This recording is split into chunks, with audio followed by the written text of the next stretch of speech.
We said we would be happy You for him can tomorrow. win. What's that? You can win. I did it? No. Oh, man. Uncle Charlie win. Oh. She announced that on the We phone. can be happy for him. Imagine this. Jason Kelce is settling into another episode of his hit podcast with his brother and NFL star, Travis Kelce. They're chatting about football, cracking jokes, and enjoying their signature New Heights banter. When suddenly, the peaceful flow is interrupted by an unexpected guest in bright pink. Enter Bennett, Jason's lively 2-year-old daughter, who made a surprise entrance by energetically bursting into her dad's recording space like she runs the show. And truthfully, she just might. She was supposed to be having a timeout, but let's just say that plan didn't quite stick. Instead of staying put, Bennett decided the podcast needed a bit more flair. What followed was a bold entrance, a few tears, and a full-on mic hijack.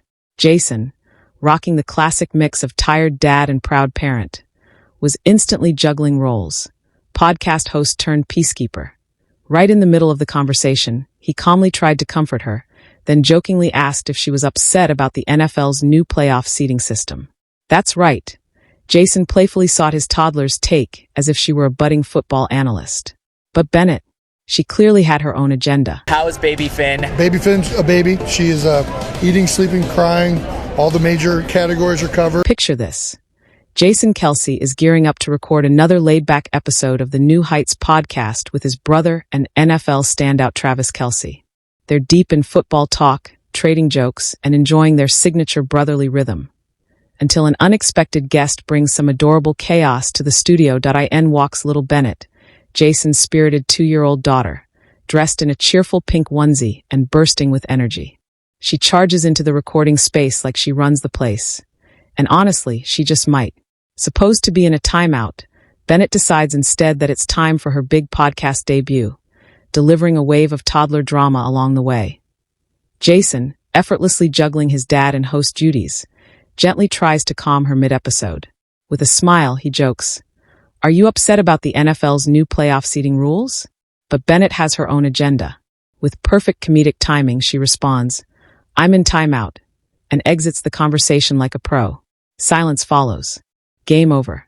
Jason chuckles. Should the NFL be in timeout too? Still no response. Message received. Bennett wasn't there to give commentary, just to make a point. And this isn't her first New Heights moment. Just last month, her baby sister Finley made her own adorable debut, just a few weeks old. Uncle Travis, ever the doting family man, was completely smitten. "Look at you, little muffin," he said, beaming that it's official. The Kelce household is starting to feel like a heartwarming reality show. Football debates, floral onesies, snack time negotiations, and endless sweet moments. And honestly, we're all in. Now, shifting gears to someone who doesn't have toddler interruptions to deal with. Miss Taylor Swift, that's right. Taylor might be on the verge of one of the most significant moves in music history, regaining control of her original master recordings. Even Scooter Braun, the music executive who previously acquired them, is reportedly supportive of the potential deal. Talk about a surprising twist. Here's a quick recap. Taylor signed with Big Machine Records at just 15, launching an empire with albums like 1989, Red, and Reputation. Years later, Scooter Braun acquired her master recordings for $300 million. News that shocked Taylor and led to a very public outcry. Now, the company that bought the masters from Braun, Shamrock Capital, is reportedly offering Taylor a chance to buy them back at a price between $600 million and $1 billion. A huge sum, yes, but for an artist who's redefined the music industry and led record-breaking tours, it could be a worthy investment. She's seriously considering the move. Owning her original catalog, alongside the Taylor's version re-recordings, would give her unprecedented control over her music's licensing and streaming rights. One of these re-recorded songs even appeared in The Handmaid's Tale, adding to its cultural significance. There have been whispers that Taylor's father may have financially benefited from the original deal, but she remains focused. For Taylor, this is about legacy and ownership, reclaiming what's hers and leading by example in the industry. In the meantime, she's been enjoying some downtime with Travis Kelce. After the Super Bowl, the couple has been keeping things low-key. WNBA star and known Swiftie Caitlin Clark even joked that they might show up courtside at an Indiana Fever game. But truthfully, they're likely enjoying some quiet, well-earned rest. Caitlin, who met Taylor at a Chiefs game, called her one of the sweetest people she's ever encountered. A big compliment coming from one of the toughest players on the court. While most of us juggle busy workdays, Travis and Taylor seem to be living their best peaceful moments. Cozy clothes, quiet dinners, and time away from the spotlight. That said, they haven't vanished. Travis was recently spotted arriving at Taylor's New York apartment, and they celebrated Mother's Day with family in Philadelphia. Fans can't get enough, dubbing them a real-life high school musical couple. Travis as Troy, Taylor as Gabriella. And yes, those recent viral photos of Travis? Fans adored his relaxed, rugged look. Jason even shared the backstory behind Travis's nickname, Big Yeti.